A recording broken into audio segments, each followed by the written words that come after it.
Some say the trouble's in the Pentagon. Some say the trouble's in the street. Some say the president's a paragon. Where's the trouble at the bottom? Some say the trouble's the anatomy. Some say the trouble's in the head. Some say the trouble's the psychology. Where's the trouble at the bottom? Hi, welcome to Human Rights Here Now. My name is Lynn Dunton. I am your host for today's show. Last fall, we brought to Santa Cruz attention the measure in San Benito about the Measure J, the measure against fracking within San Benito County. This measure was told to us by several of the spokespeople and activists with that measure. This was prior to the election. Now we're going to hear about the success that they had in that particular election, and we're honored to have our guest today of Margaret Rebecchi and Andy Hsia-Coron, who are both activists and spokespeople for San Benito Rising. Measure J was a measure against fracking within San Benito. And Andy, if you could just give us a quick overview of what that measure entailed and what it was meant to do. Sure. Ours was the first measure in the state of California to qualify for the ballot. And in it, it banned three major oil techniques: fracking, cyclic steam injection, and matrix acidizing.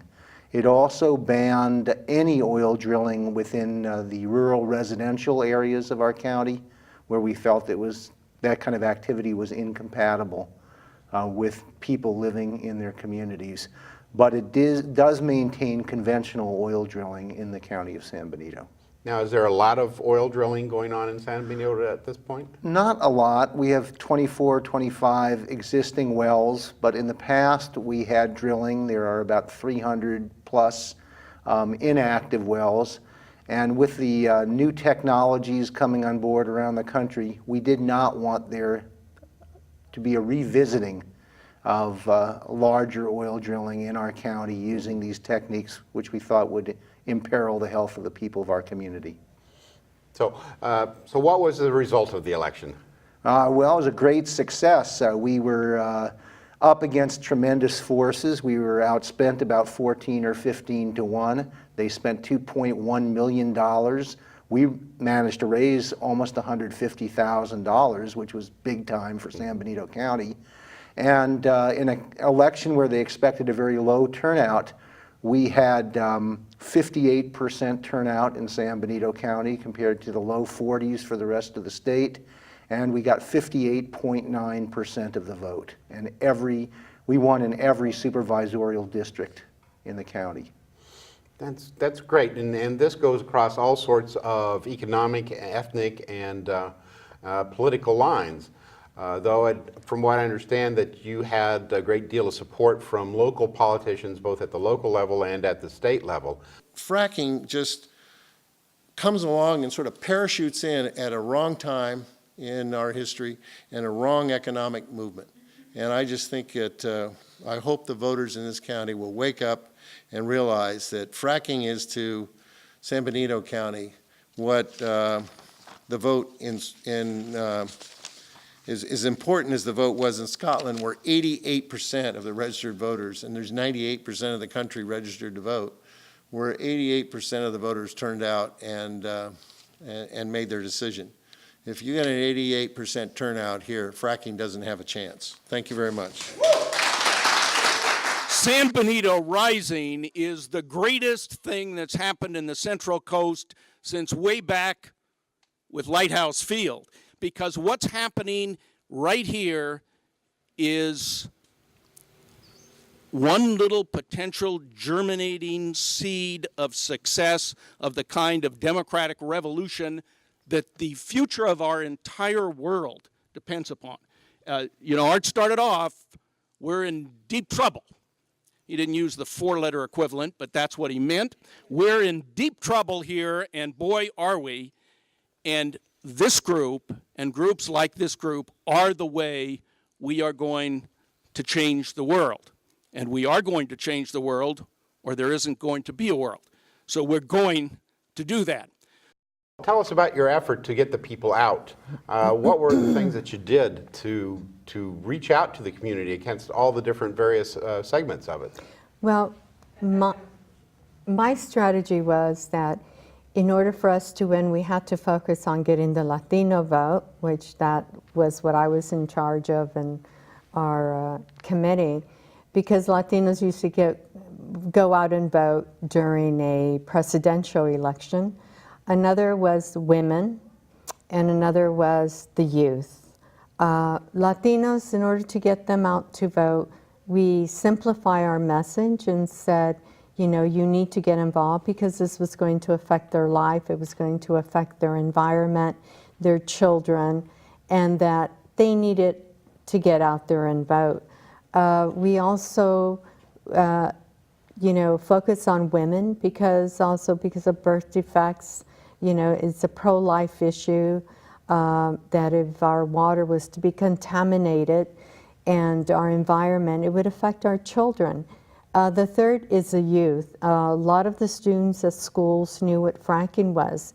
And for us to get them out to vote if they were 18 or, you know, 18 at age, and also to educate their parents and getting them out to vote. So we did exactly all three, was getting our Latinos, knocking on their doors, showing them how to use the election, the process of voting. Some of them didn't want to vote because, you know, there were too many propositions. They were also, they just didn't believe in their politicians, because a lot of Latinos said, well, we voted for President Obama and he hasn't done anything for immigration reform. So we said, well, this is an issue that you have the power to vote because it's going to affect your community, your water, your air, your children. So yes, it will make a difference if you get out there and vote. So we did that, and that's how we got a lot of them, and just going to house, talking to our senior citizens about, you know, getting their ballots out there if they needed stamps, and talking to them about Measure J.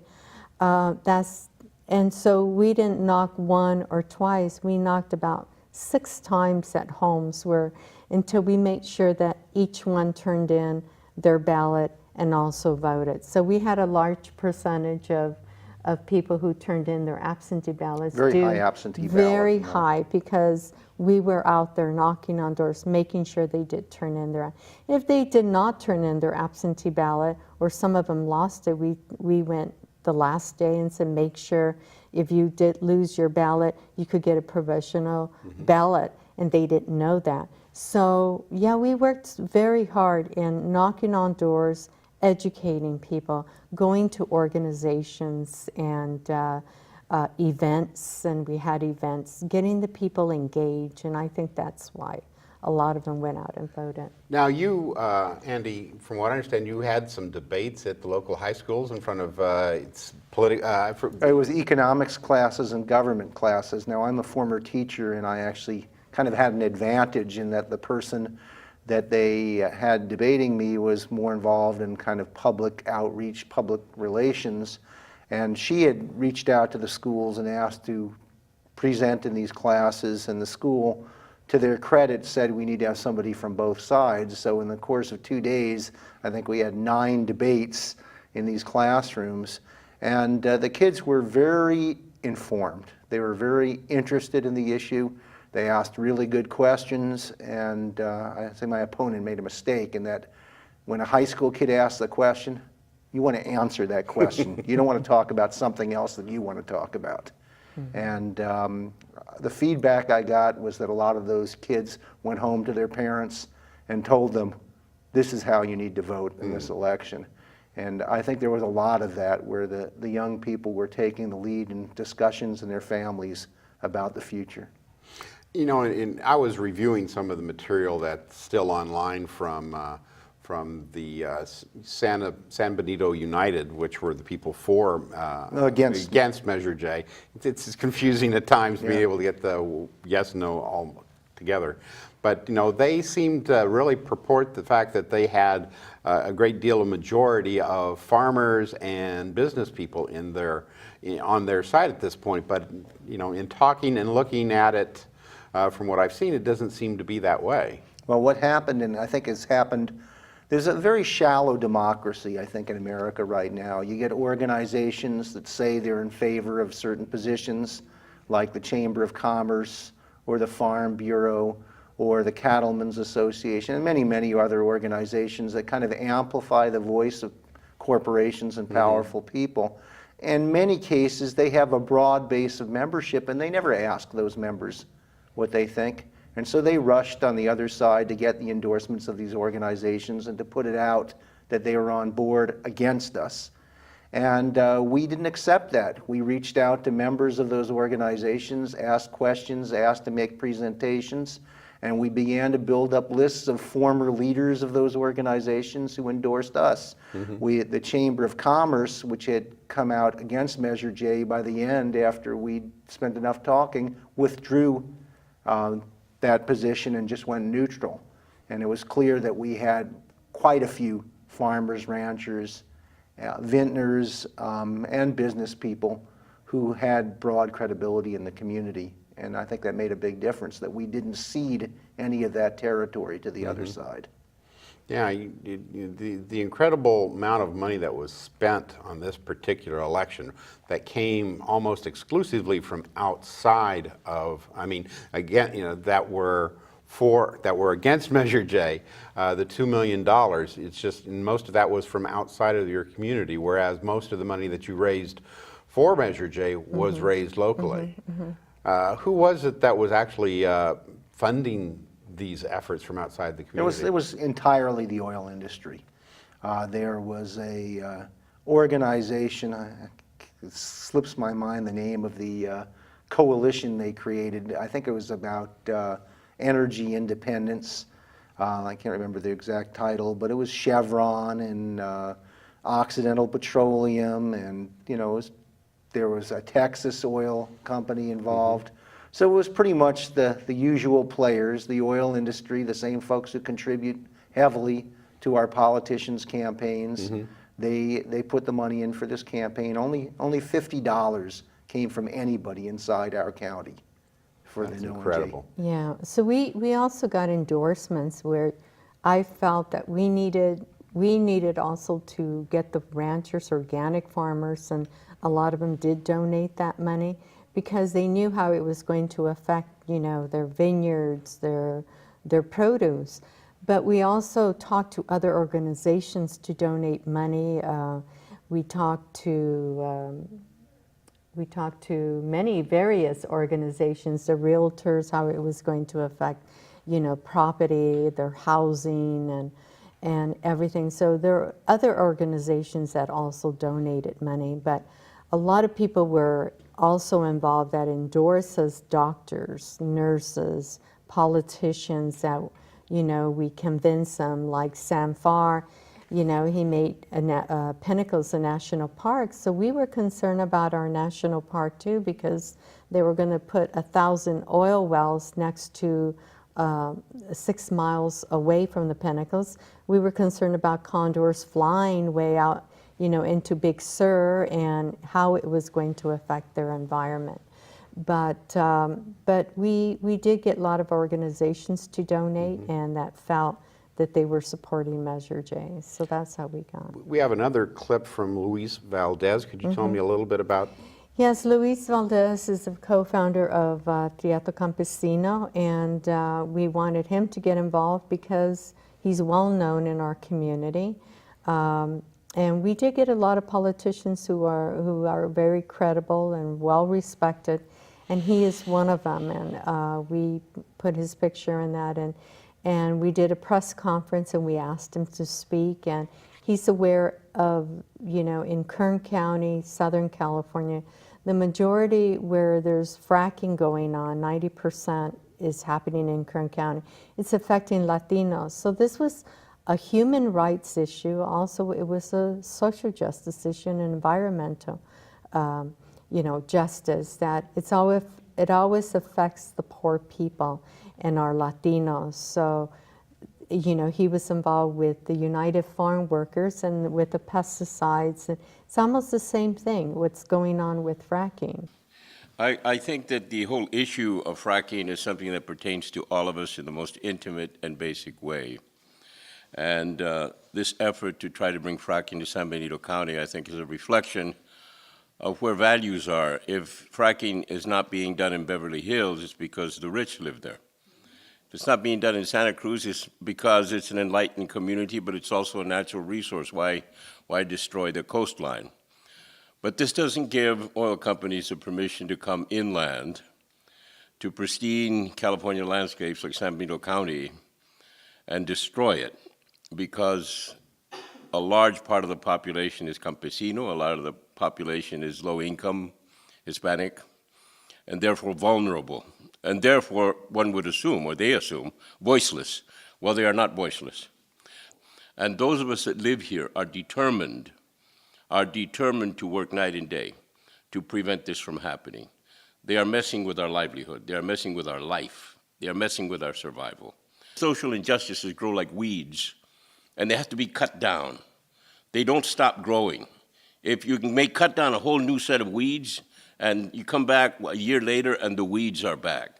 And so eternal vigilance, as the saying goes, is the price of liberty and peace and quiet. So let's stand united against this effort to try to poison our environment, and let these people know that they will not destroy the future for our families. And thank you.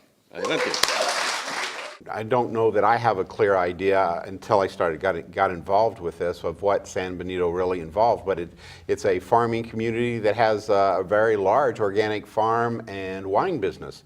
And they were some of your strongest supporters at this point. Yeah, we have the highest percentage of organic agriculture of any county in the state.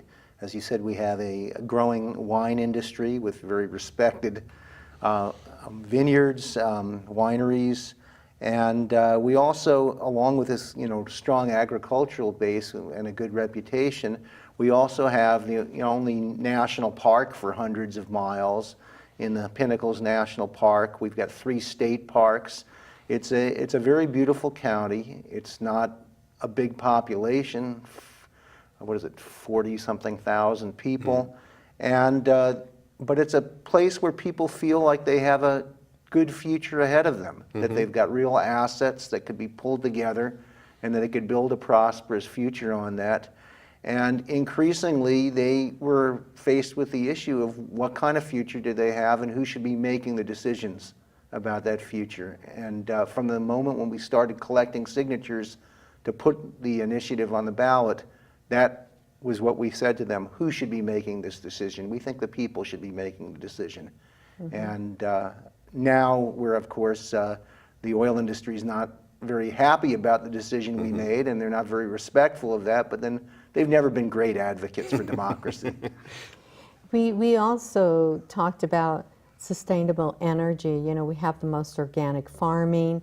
We don't only just want to ban fracking, but we want to keep our community beautiful and bring ecotourism. For example, San Juan Bautista, the water, they cannot even drink the water because of nitrates. So now San Juan Bautista is a model green city. So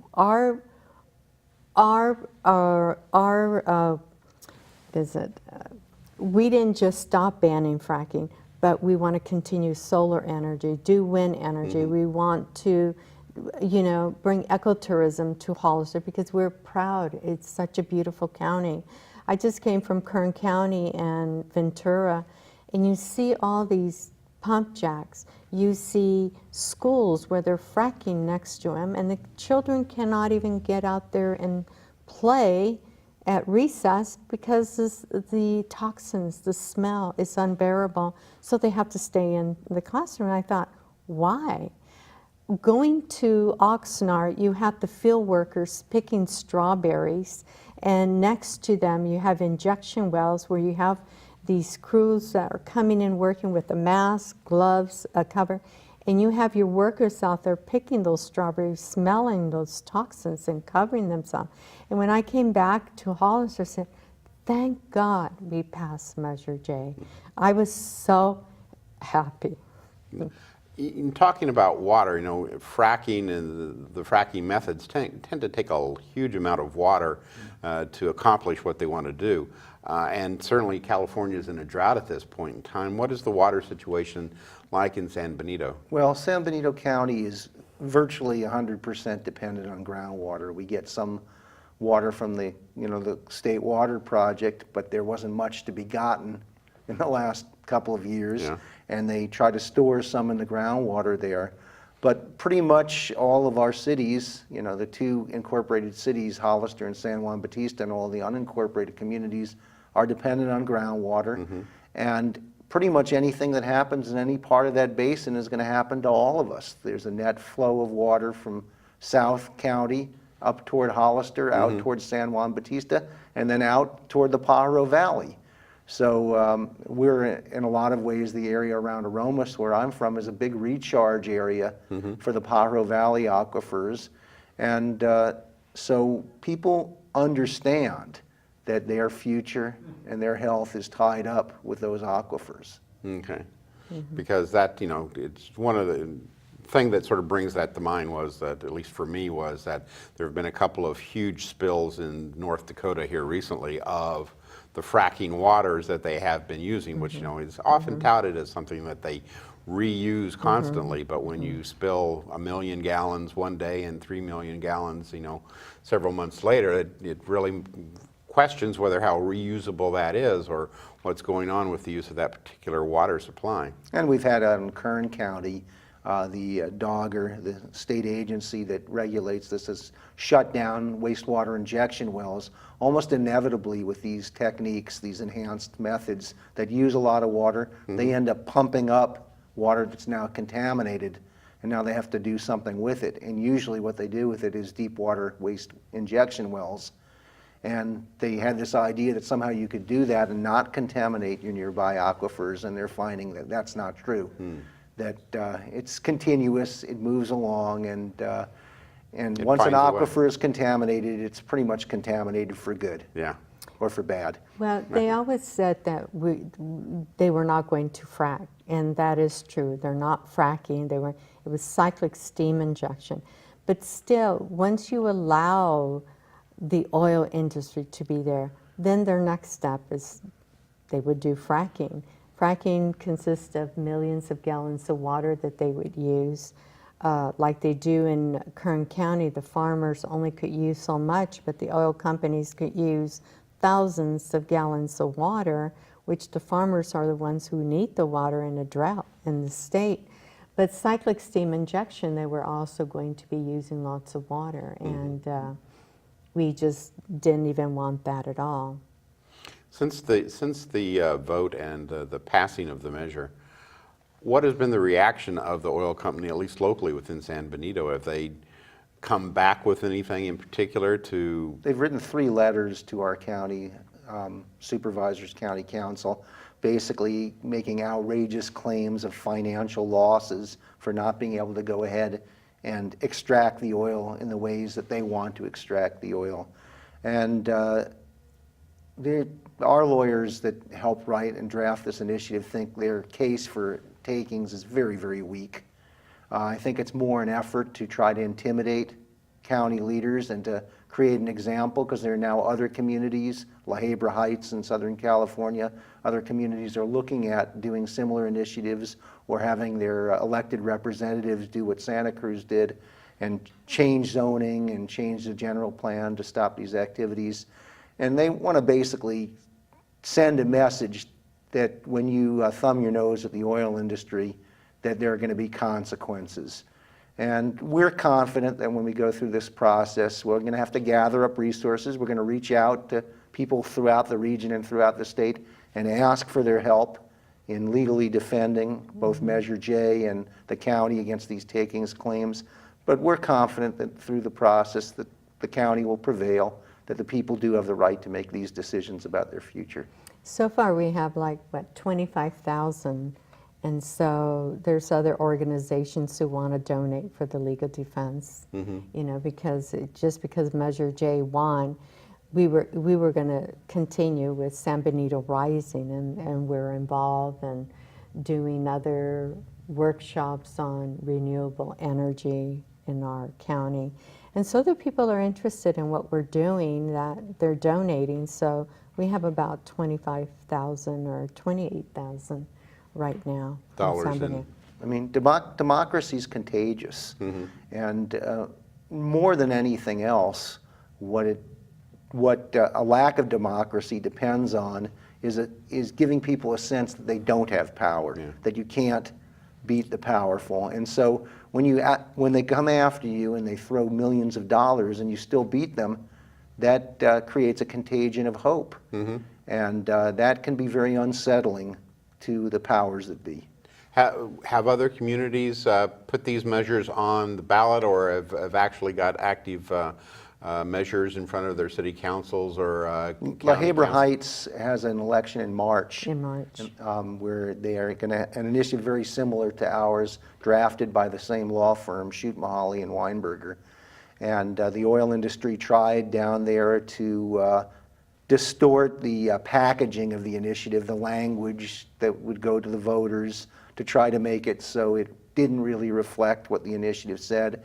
And the environmental community and the community prevailed on that, and they're going to end up with language that is reflective of what they're doing. So the oil industry doesn't always win. And we hope that they, really we believe that if there's going to be a future for our country and for the world, they have to lose a lot. Yeah. Go ahead. Well, Governor Brown has a lot to do with it too. He speaks to some of the city council, not in our county, but in other counties, to change their vote, or board of supervisors, when they're going to do a moratorium or whatever. But they've done that at Carson City, and they did it in Kern County, which he influences the vote of the politicians to change, their vote to allow the fracking. As so far, he's not been a great supporter of the effort to push back against this extreme oil. And maybe if enough pressure is built up like happened in New York State with Governor Andrew Cuomo, he'll realize that the people are speaking out and are going to continue to speak out, and that he should be representative of the people and not representative of the folks that make contributions. Have the oil companies done it? You were talking about Governor Brown and some of his speaking out to change votes. Has the oil companies done anything at the state level or at the federal level that's worried you in terms of what might affect regulation or anything like that? Well, we have SB 4 that passed the Senate bill, and it was originally a bill to create a moratorium, and the best they could get out of it is a regulatory bill with more reporting requirements. And that's a step forward. It's a good thing, but the people of the state wanted more than that. And we're convinced that the only way to really, there's a rally coming up next week in Oakland to pressure the governor. You can go to our Facebook and look into that, Protect San Benito. I know Santa Cruz is sending people up to that rally, but I'm convinced that, like as in New York State, that it's going to require communities one after another to express their will, and that's where democracy has the greatest prospects, is at the local level. Yeah, a lot of people have been looking at us and see us as models, heroes, that we passed Measure J, and they are always asking us, how did you do it? What were your strategies? And they want to do that in their county. But right now, with the oil prices going down, they're losing a lot of jobs in Kern County and other areas, so we don't know how long. Well, because of the increase of fracking here in the United States, we're producing a lot of oil. Yeah, the price of a barrel of oil, I guess, has gone from like $100 a barrel down to somewhere around $45 a barrel, which, is, I would think that would make fracking in a lot of these places economically untenable, especially, I would think so, in San Benito County. Right. In fact, it'd be, I know a lot of the wells that were in existence that they had stopped pumping, that they had brought a lot of those back online in various areas because it was suddenly economically viable for them to do that. But with the oil prices basically at half, I think that's putting a lot of those offline. I think that is probably undermining the push toward these extreme extraction methods, because they're all expensive. They all require a lot of energy, a lot of water, and the payoff is increasingly marginal. Might cost them more to get a barrel out than they can sell it for. So in your efforts, in your organizing effort for this, I hear that you had a lot of obstacles that the opposition threw at you at various points, from, reporting you to the health department. That's a great story, Margaret ought to tell. Yeah, I had an enchilada sale, and we sold a lot of tickets, and it was a lot of work, and that was our first fundraiser. About 2 days before that, our health department came over and said, "Did you have a permit? Do you have?" I said, "No, I've been doing fundraising for the past 30 years. I mean, why all of a sudden? Why?" And so they explained, and so we went to Indian Canyon, and we ended up making $10,000, but things like that. And, working in, where we did a lot of work was at the farmers market, educating people, passing, showing posters, videos, and, giving them out, and registering people. That was where we register a lot of people, and I was one who knew a lot of people, and I was out there registering and da-da-da. Then all of a sudden they banned me from the farmers market. I said, "Why?" Well, I guess I was a big threat to them, and they make up a lot of things. And they destroyed our signs, our lawn sign. I mean, we only had so much money, and a lot of the signs were painted by some of our art professor from Gablin, and we involved the community to help us in doing some. So not only did we feel we won, the community won, because they were all participating, going to the headquarters, painting signs. And it kind of backfired on them after our signs were destroyed. And then during election day, they were intimidating people, harassing, and it was just, it was like every time we had to go and speak at the Board of Supervisors meeting, they would want to stop our initiative process. And but, we constantly would just speak out at Board of Supervisors meetings and rally there and put our signs. And You also had a campaign consultant. What did you learn about working with her and With him. with him? Yeah, we learned that campaign consultants know a lot about what they know about. And what they know about is more traditional campaigns for candidates. And these consultants that we had were very good. They knew that territory, and they contributed quite a bit there.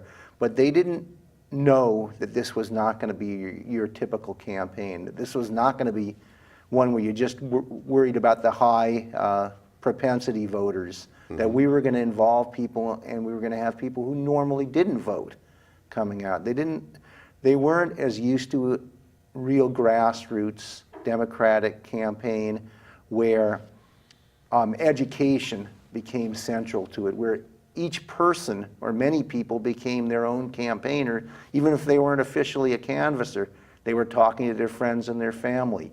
So they weren't used to that kind of real Democratic contagion. And it's because the Democratic Party hasn't, look across the country, it hasn't been generating that kind of excitement for a long time. It hasn't been talking to people in ways that make them feel like they own their future. And so, as I said, they knew what they knew. And we knew a lot more about our own community. And that gave us it gave us the ability to hold our ground and say, yeah, we understand what you say, and we're going to do some of those things, but there are other things we're going to do as well. we had to tell them, some of them didn't want to vote for politicians, and I would say, you don't have to vote for your politicians or your propositions, just vote for Measure J. And it did show that the majority of the people just voted just for Measure J, because a lot of them were disappointed at their state governor and other politicians that were on the ballot. And they did actually went out there and voted.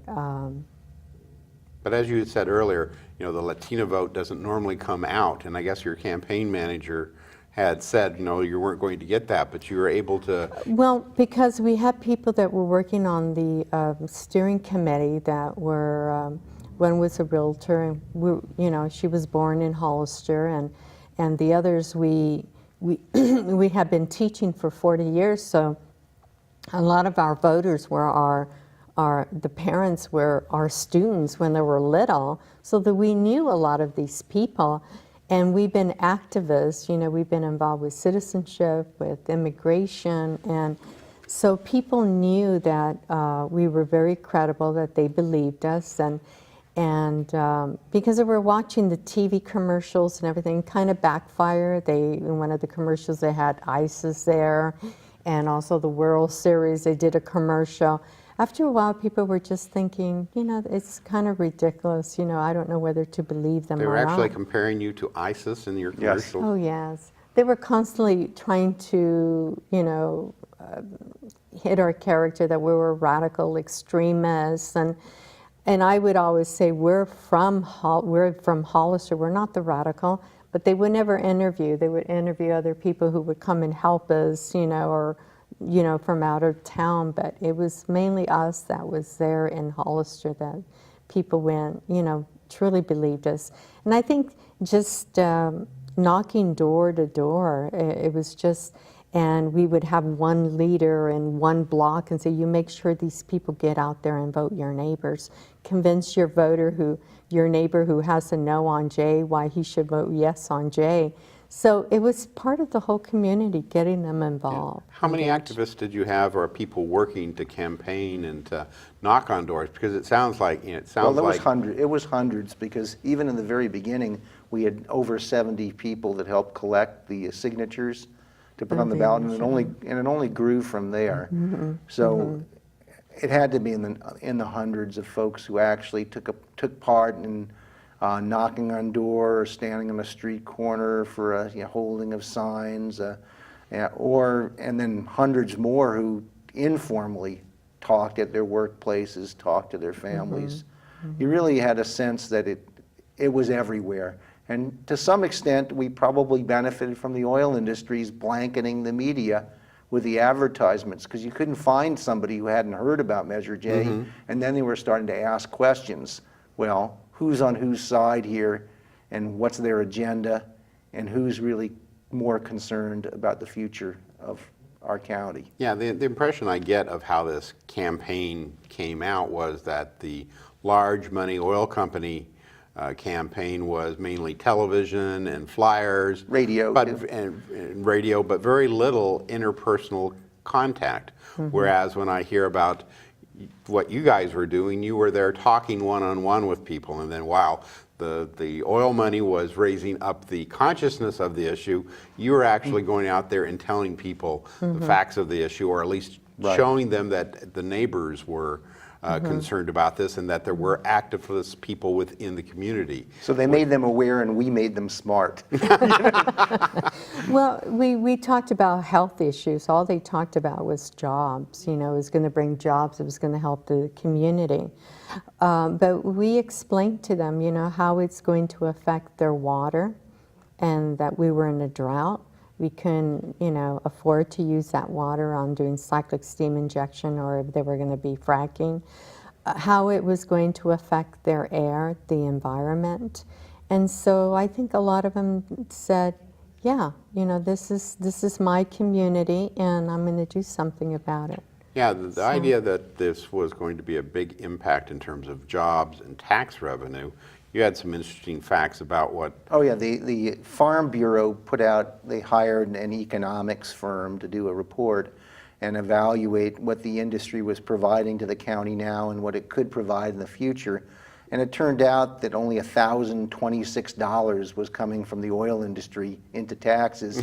And they were talking about their small but vital oil industry. And I compared it to our less small and more vital tattoo industry, that it was probably providing thousands, much more money than the oil industry did.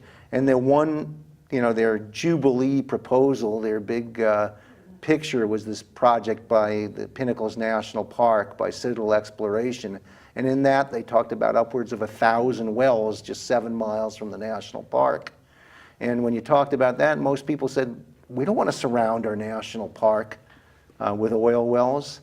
So the only one where they really looked like there was going to be jobs, and probably the jobs would come from people outside our county because it was far closer to King City than it was to Hollister, that it looked like the gains were not going to be shared among our county, and that it was going to put risk the things that we valued in our county, our national park, our state parks, our farms, and the livability of our communities. I mean, it's a very nice county to live in. So it's basically giving you the risks and the costs, whereas none of the benefits or very few of the benefits would actually accrue to the county itself. They did have volunteers that were going home to home, and they were paid $15. But a lot of them were not educated, didn't know about the issue. They would just say, just vote no on Jay, and if you don't want no fracking, just vote no, which it didn't make sense. And I think after educating our community about Measure J, and we simplify it, we explain how it was going to affect them, how it was not going to bring jobs, and so they did have volunteers. And So, well, if they were being paid, they weren't really volunteers. Yeah, they yeah, they workers, had I'm canvassers, sorry. but Canvassers, they were yeah. being paid $15 an hour, and we had very few folks who were. We had a few interns and coordinators that were working in the office, but the vast majority of people that anybody met at their front door were volunteers. Yeah. This sounds like, when we talk about our democracy and about people working together and being, aware and, vocal about issues, and this is certainly one of the best examples I've heard in a long time of people coming together locally and working to affect the outcome within their community. It has to give you a sort of a sense of hope that, Well, that's what a lot of many people came and helped us and observed what was going on, and that's what we hear from people all over the place, is it gave them a sense that democracy was possible, that change was possible, and that, that we do have the ability to direct our future. And a lot of them, when we won that day, people were coming to our headquarters next day, and we were cleaning up, and they said, we won. It wasn't you guys won, we won, the community. Actually, they were so involved.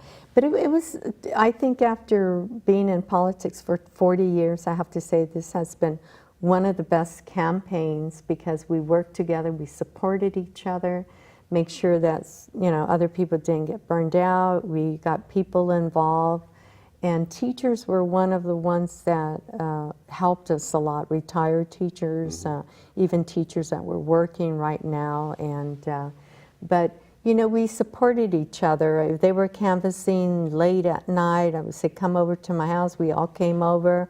I was a cook, and some of them worked until 2 in the morning, and at the headquarters I would go in the morning, let's eat breakfast. We all were like, close to each other, took care of each other, and so it was hard work. It was really, really hard work, and we made people feel welcome. We didn't assume that folks would be opposed to us. We assumed that anybody was reachable, and that it made sense what we were doing. We didn't assume it was Democratic or Republican. We probably got half or more of the Republican vote in our county, even though it's a county that's 2/3 Democratic. And without that vote, we couldn't have won the way we did. We reached in from one end of the county to the other, and from the very beginning, we tried to identify folks who were leaders, who were credible in every community that was out there. oh yeah, they brought food to our campaign headquarters. We had pictures of the beautiful San Benito Mountains, and we had Kern County, Coalinga. Is this what you want? If you're going to vote no, no or on J, or yes on J. And constantly people would look at our windows and say, wow.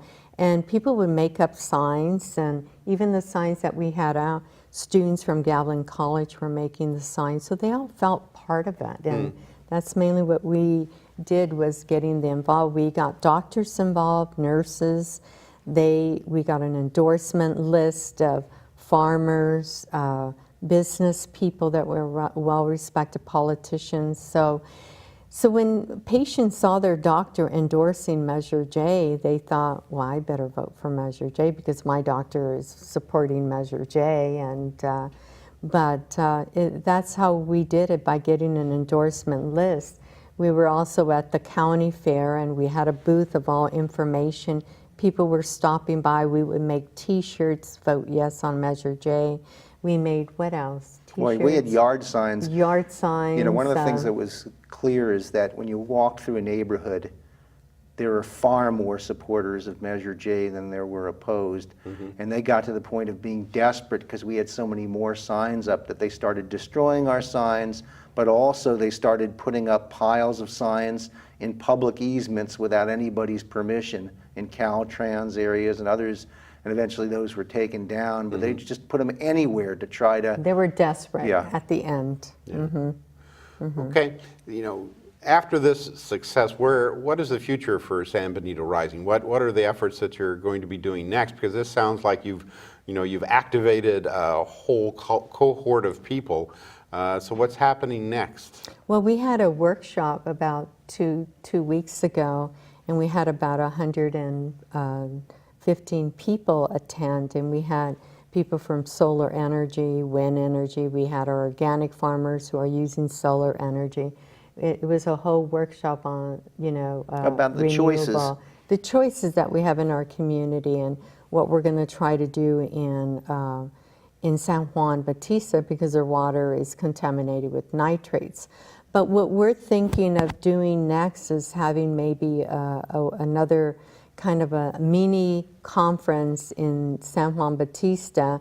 And since our Pope Francis, is talking about climate change, and he bans fracking, and he's going to come up with the encyclical.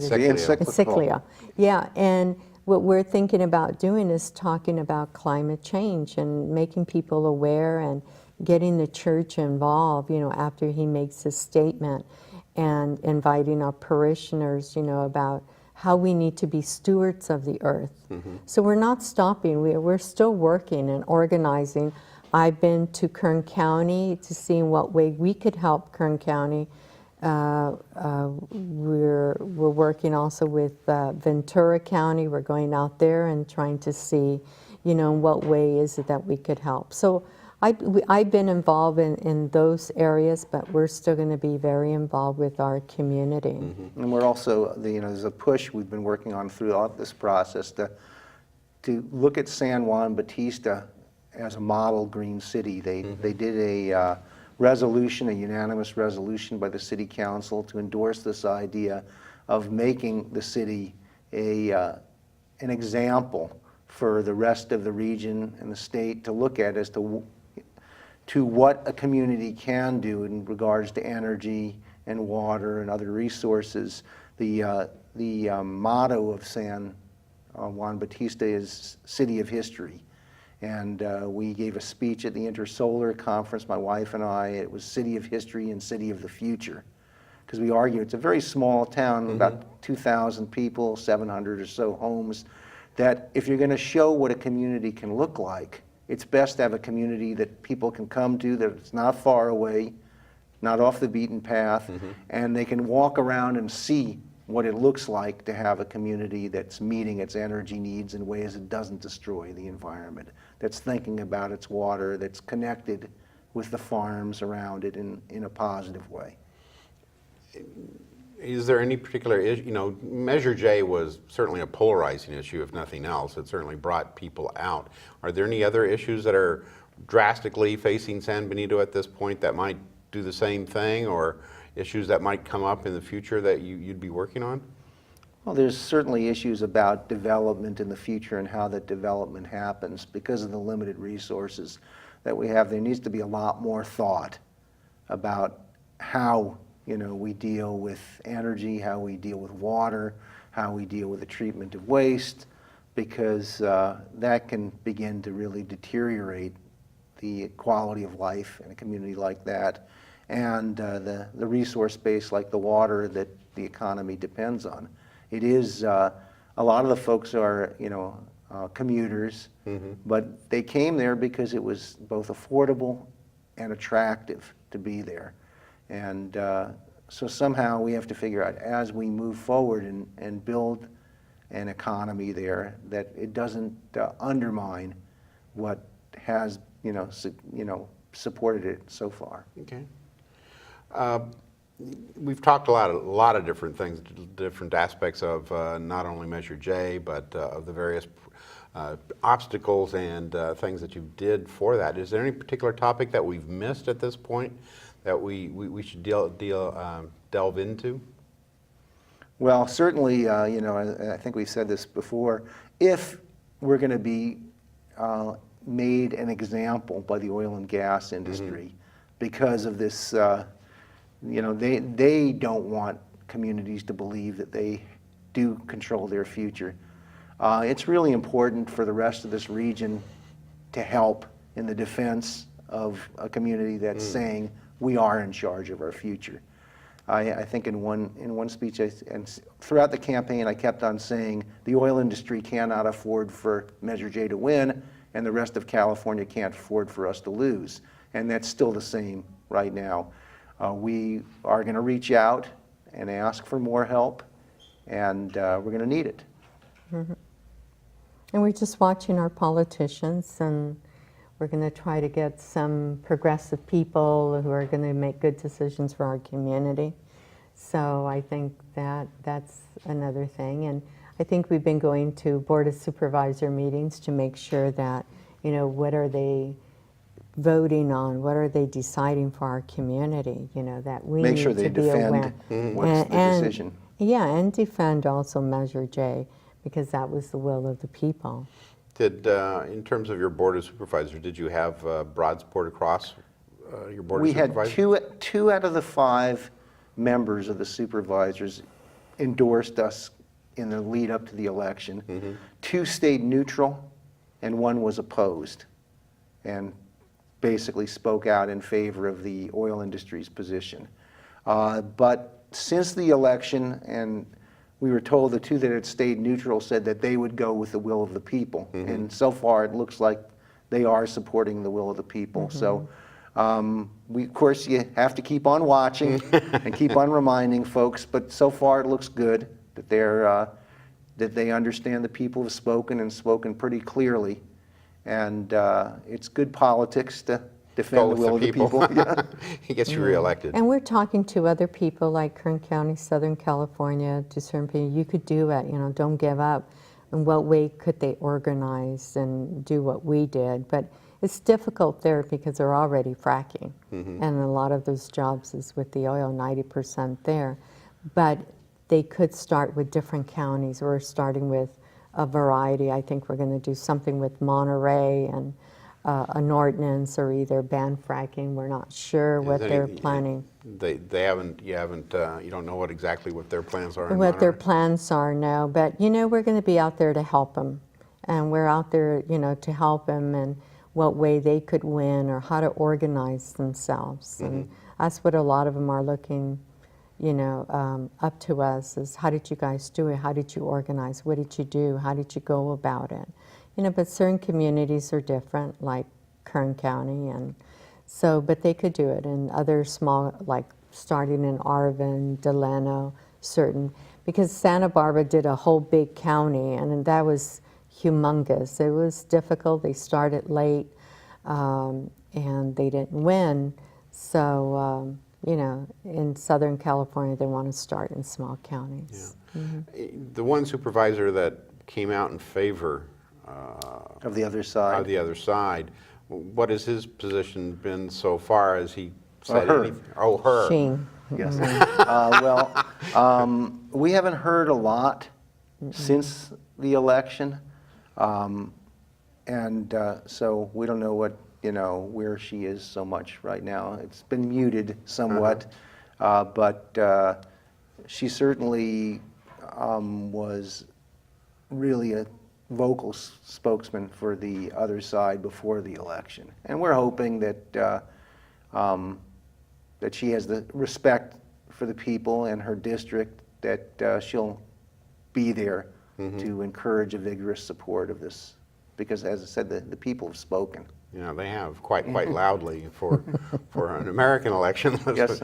And it would be great if we could have that kind of voter outreach and voter participation in all elections, not just presidential ones. I think we can. I think that if people really bring decisions to the fore that really matter to the future of their communities, I think that people will engage. We use Santa Cruz as a model because people would say, well, we're not fracking, why are you banning fracking? Well, Santa Cruz, they didn't frack, and they banned fracking here. So constantly we would use that, and Beverly Hills banned fracking. You know, so And it's, our people are just as valuable, just as deserving of clean air and water in good communities. Well, we're just about out of time, and I want to thank you both, Margaret and Andy, for coming and talking with us today about this and about your efforts and your success. It is truly gratifying to see that democracy at the grassroots, done by people locally, can take on and, you know, confront large corporate interests, you know, whether they're oil interest or other sorts of interests, and do something that is, you know, both for the environment and for the people and for the health of everyone that is concerned. Because that is something that I think is a big concern of everyone at this point in time here in America. And especially As it should be. As it should be. And it's good to see that there are these things. So anyway, once again, thank you for being with us today, and we'll see you next time. Thank you for having us. Thank you.